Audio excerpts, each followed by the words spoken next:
A day in my life as a dairy farmer here in Australia. Hello guys! Namiss niyo ba ako? So today, samahan niyo ulit ako sa aking 12 hours duty.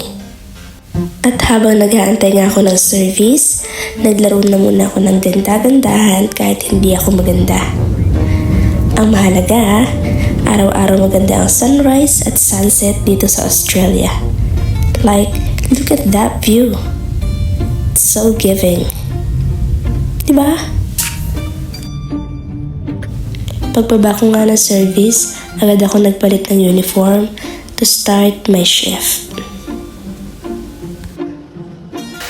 At ayan nga guys, na-assign agad ako sa prep at ang ginagawa ko dyan ay nililinisan ng teats ng baka para bago lagyan ng milking cluster o kuhaan ng gatas ay malinis ito at walang dumi.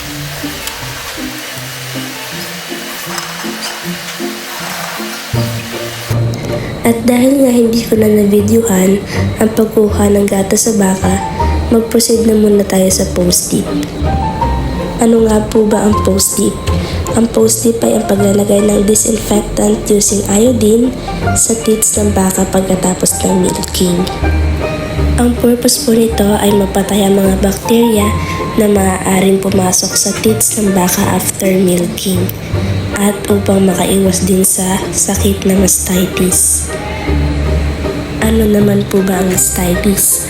Ang mastitis po ay isang infeksyon sa udder ng baka na kung saan ay nagpapababa ng milk production at maaaring maging sanhi ng pagkalugi ng isang dairy farm.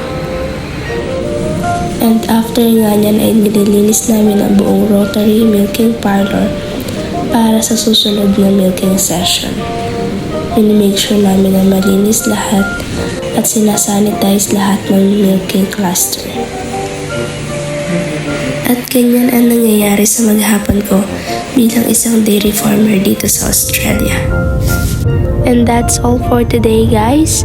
See you in my next vlog.